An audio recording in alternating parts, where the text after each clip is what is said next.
Hello friends, welcome on your YouTube channel Raj study point. आज हम history class 8 chapter 8 महिलाएं, जाति एवं सुधार, इस चैप्टर का आज हम अध्ययन करेंगे। इससे पहले के चैप्टर हम अपने यूट्यूब चैनल राज स्टडी पॉइंट पर अपलोड कर चुके हैं। इस चैप्टर में हम पढ़ेंगे कि महिलाएं उस टाइम में, आज से 200 साल पहले, उस उस सम उस समय में महिलाओं की स्थिति के बारे में इस चैप्टर में हम अध्ययन करेंगे। वहाँ उस समय में जाति, जो समाज में जातियाँ बटी हुई थी उनका, और फिर जो समाज में सुधार आंदोलन शुरू हुए उन सभी का हम इस चैप्टर में अध्ययन करेंगे। क्या आपने कभी सोचा है कि 200 साल पहले बच्चों की ज़िंदगी कैसी रही होगी? आजकल मध्यवर्गीय परिवारों की ज़्यादातर लड़कियां स्कूल जाती हैं और उनमें से बहुत सारी लड़कों के साथ भी पढ़ती हैं। बड़ी होने पर उनमें से बहुत सारी लड़कियां कॉलेजों और विश्वविद्यालयों में जाती हैं और विभिन्न प्रकार की नौकरियां भी करती हैं। कानूनन शादी के लिए उनका बालिग होना ज़रूरी है और कानून के अनुसार वे किसी भी जाति व समुदाय के व्यक्ति से शादी कर सकती हैं। यहाँ तक कि विधवाएं भी दोबारा शादी कर सकती हैं। पुरुषों की तरह सभी महिलाएं वोट डाल सकती हैं और चुनाव भी लड़ सकती हैं। बेशक सभी महिलाएं इन अधिकारों का उपयोग नहीं करती। गरीबों को शिक्षा के मौके मुश्किल से मिलते हैं, कम मिलते हैं या मिल ही नहीं पाते। बहुत सारे परिवारों में लड़कियां अपनी इच्छानुसार पति भी नहीं चुन सकती। मतलब ये जो हमने ये सारे क्वेश्चनों का अध्ययन करा है, ये क्या है, वर्तमान समय में महिलाओं की स्थिति का ब्यौरा दे रहे हैं। 200 साल पहले हालत बहुत भिन्न थे। मतलब आजकल क्या है, लड़कियां लड़कों के साथ पढ़ सकती हैं, कॉलेज जाती हैं, उसके बाद वो जॉब करती हैं, विभिन्न प्रकार की अपनी इच्छा अनुसार शादी कर सकते हैं कानून के अनुसार बालिग होने के बाद। परंतु 200 साल पहले हालात बहुत भिन्न थे। ज़्यादातर बच्चों की शादी बहुत कम उम्र में ही कर दी जाती थी। हिंदू व मुसलमान दोनों धर्मों के पुरुष एक से ज़्यादा पत्नियां रख सकते थे। देश के कुछ भागों में विधवाओं से ये उम्मीद की जाती थी कि वे अपने पति की चिता के साथ ही जिंदा जल जाए। मतलब उस समय में भारत के कुछ ऐसे भी भाग थे जहाँ महिलाओं से ये इच्छा की जाती थी कि अगर उनका पति मर चुका है तो वे भी उसी के साथ जल जाए। इस तरह स्वेच्छा या ज़बरदस्ती मार दी गई महिलाओं को सती कहकर महिमामंडित किया जाता था। सती शब्द का अर्थ ही सदाचारी महिला था। सती शब्द का अर्थ क्या था? सदाचारी महिला। संपत्ति पर भी महिलाओं के अधिकार बहुत सीमित थे। शिक्षा तक महिलाओं की प्राय कोई पहुंच नहीं थी। मतलब उस समय संपत्ति पर महिलाओं के अधिकार बहुत सीमित थे, शिक्षा तक उनकी प्राय पहुंच नहीं होती थी। देश के बहुत सारे भागों में लोगों का विश्वास था कि अगर औरत पढ़ी लिखी होगी तो वे जल्दी ही विधवा हो जाएगी। मतलब लोग ऐसा मानते थे कि अगर औरत पढ़ी लिखी है तो वे जल्दी ही विधवा हो जाएगी। समाज में सिर्फ स्त्री और पुरुषों के बीच ही फर्क नहीं था, ज़्यादातर इलाकों में लोग जातियों में भी बटे हुए थे। जैसा कि हमने इस चैप्टर की शुरुआत में बताया था कि महिलाओं की स्थितियों के बाद उस समय हम क्या करेंगे, इस चैप्टर में महिलाओं की स्थितियों का अध्ययन करेंगे, जातियाँ और समाज में सुधार जो हुए उनका अध्ययन करेंगे। तो महिलाओं के बीच और स्त्री और पुरुषों के बीच ही फर्क नहीं था, ज़्यादातर इलाकों में लोग जातियों में भी बटे हुए थे। ब्राह्मण और क्षत्रिय खुद को ऊंची जाति का मानते थे। इसके बाद व्यापार और महाजनी आदि से जुड़ी जातियां, जिन्हें प्राय वैश्य कहा जाता था, का स्थान आता था। फिर काश्तकार, बुनकर व कुम्हार जैसे दस्तकार आते थे, जिन्हें शूद्र कहा जाता था। इस श्रेणी क्रम की सबसे निचली पायदान पर ऐसी जातियां थीं जो गांवों और शहरों के साफ सुथरा रखती थी, ऐसे काम धंधे करती थी जिन्हें ऊंची जातियों के लोग दूषित कार्य मानते थे, यानी ऐसे काम जिनकी वजह से उनकी जाति भ्रष्ट हो जाती थी। ऊंची जातियां निचले पायदान पर खड़े इन जातियों को लोगों को अछूत मानती थी। मतलब ऐसे लोग जिन्हें छूना नहीं चाहिए, उन्हें छूने से जाति भ्रष्ट हो जाती है। इन लोगों को मंदिर में प्रवेश करने, सवर्ण जातियों के इस्तेमाल वाले कुओं से पानी पीने निकालने या ऊंची जातियों के आधिपत्य वाले घाट तालाबों पर नहाने की छूट नहीं होती थी। उन्हें निम्न दर्जे का मनुष्य माना जाता था। 19वीं और 20वीं सदी के दौरान इनमें से बहुत सारे कायदे कानून और नजरिए धीरे धीरे बदलते गए। आइए देखते हैं कि ऐसा कैसे हुआ। परिवर्तन की दिशा में उठते कदम।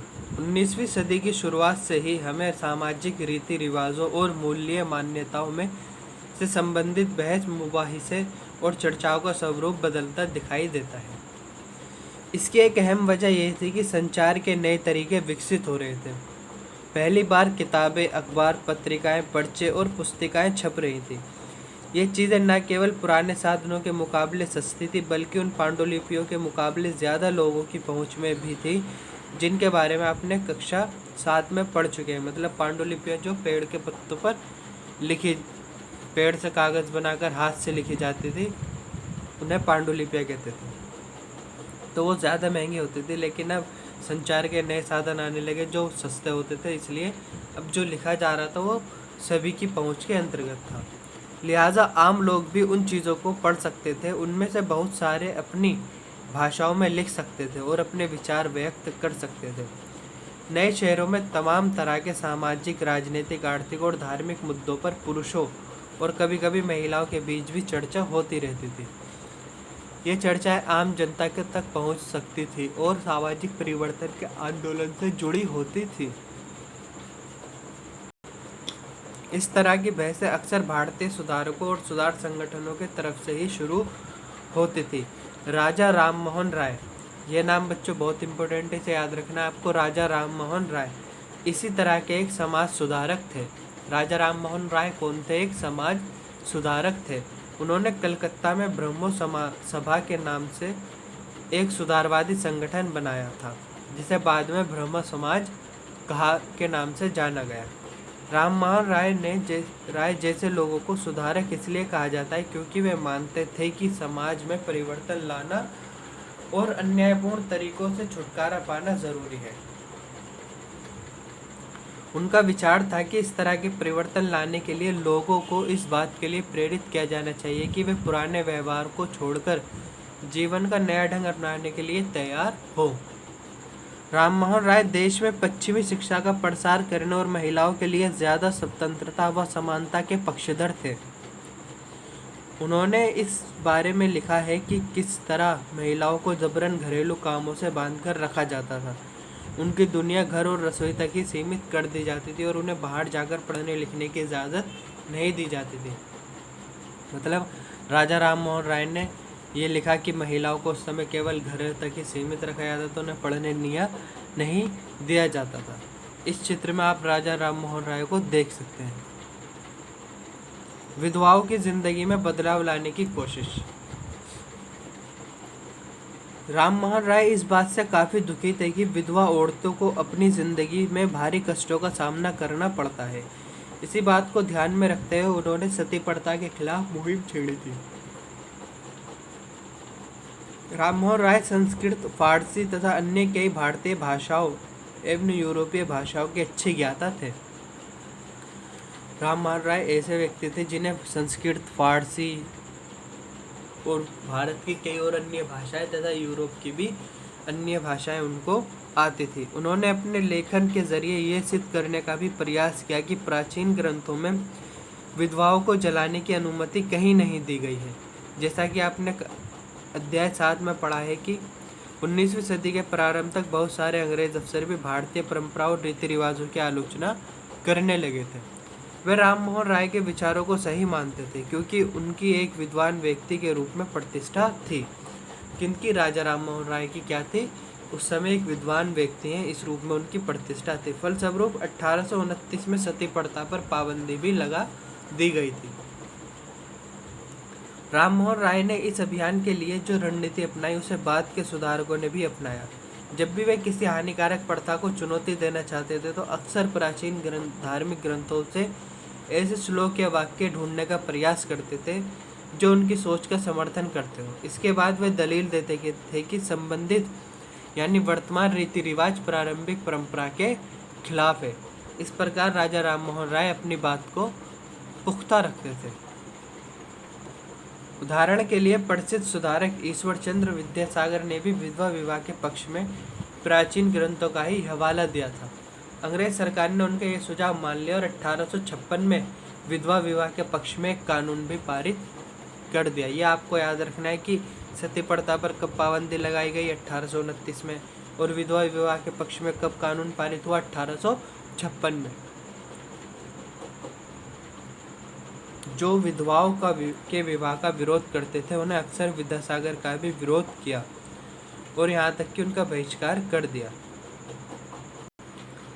इस चित्र में हम स्वामी दयानंद सरस्वती को देख रहे हैं। दयानंद ने 1875 में आर्य समाज की स्थापना की और आर्य समाज ने हिंदू धर्म को सुधारने का प्रयास किया था। यह आपको याद रखना है कि स्वामी दयानंद सरस्वती जो है इन्होंने 1875 में आर्य समाज की स्थापना करी और आर्य समाज वह था जिसने हिंदू धर्म को सुधारने का काम प्रयास किए। इस वीडियो में इतना ही, मिलते हैं नेक्स्ट वीडियो में। वीडियो अच्छी लगी हो तो वीडियो को लाइक करें, अपने फ्रेंड के साथ शेयर करें और हमारे यूट्यूब चैनल राज स्टडी पॉइंट को सब्सक्राइब करें। Thank you.